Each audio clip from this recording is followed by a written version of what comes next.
एक बार की बात है, बुद्ध एक गांव से गुजर रहे थे। उस गांव के लोग उन्हें पसंद नहीं करते थे। उन लोगों ने बुद्ध को घेर लिया और उन्हें बुरा भला कहने लगे। गांव वालों का सरदार सबसे ज़्यादा नाराज था। वह तो बुद्ध को गालियां ही देने लगा। पर बुद्ध इस सब से बेपरवाह मंद मंद मुस्कुराते रहे। सरदार काफ़ी देर तक बुद्ध को गालियां देता रहा, लेकिन कुछ ही देर में उसका मुंह सूखने लगा, जिससे वह चुप हो गया। यह देखकर बुद्ध बोले, अगर तुम्हारी बातें समाप्त हो गई हों तो मैं आगे बढ़ूं। मुझे आगे वाले गांव में जाना है, वहां के लोग मेरी प्रतीक्षा कर रहे होंगे।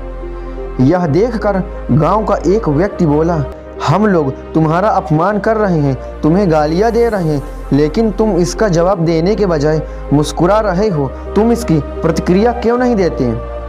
बुद्ध बोले, वत्स, तुमने आने में तनिक देर कर दी।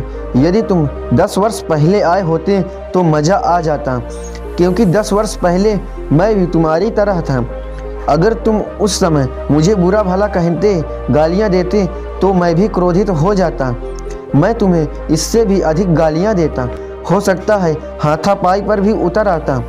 पर अब मैं आगे बढ़ गया हूँ, अपना क्रोध घृणा सब पीछे छोड़ आया हूँ। अब मैं उस जगह पर पहुँच गया हूँ जहाँ तुम्हारी गालियाँ पहुँचने में असमर्थ हैं। तुमने गालियाँ दी, यह तुम्हारी भावना है, लेकिन तुम्हारी यह भावना मुझ तक पहुँच ही नहीं रही।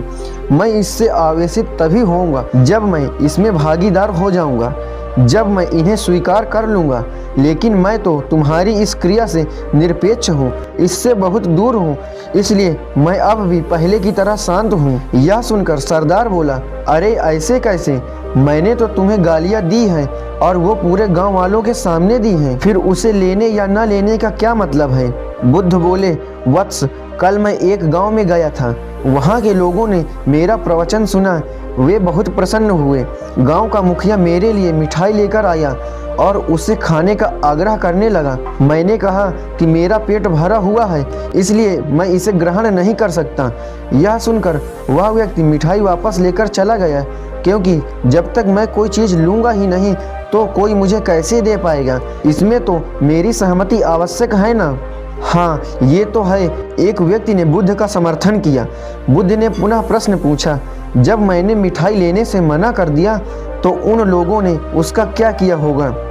उन्होंने मिठाई अपने घर वालों में बांट दी होंगी, एक व्यक्ति ने जवाब दिया।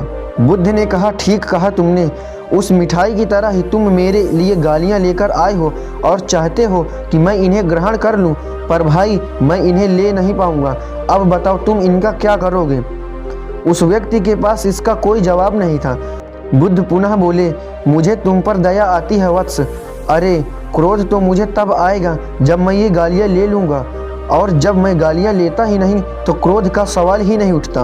बुद्ध की बातों पर सरदार ने कोई प्रतिक्रिया नहीं दी, शायद वह कुछ सोच रहा था। बुद्ध बोले, मैं अपनी आंखों से देख रहा हूँ कि एक गाली का कांटा है, जिसे देने वाला व्यक्ति और लेने वाला व्यक्ति दोनों क्रोध से पागल हो जाते हैं। तो फिर तुम ही बताओ कि मैं आंखें रहते हुए भी कैसे कांटों पर चलूं? आंखें रहते हुए मैं कैसे गालियां ले लूं? और होश में रहते हुए मैं कैसे क्रोधित हो जाऊं? इसलिए मुझे क्षमा करो वत्स, मैं तुम्हारा उपहार ग्रहण करने में असमर्थ हूँ। कहते हुए बुद्ध ने अपने हाथ जोड़ लिए।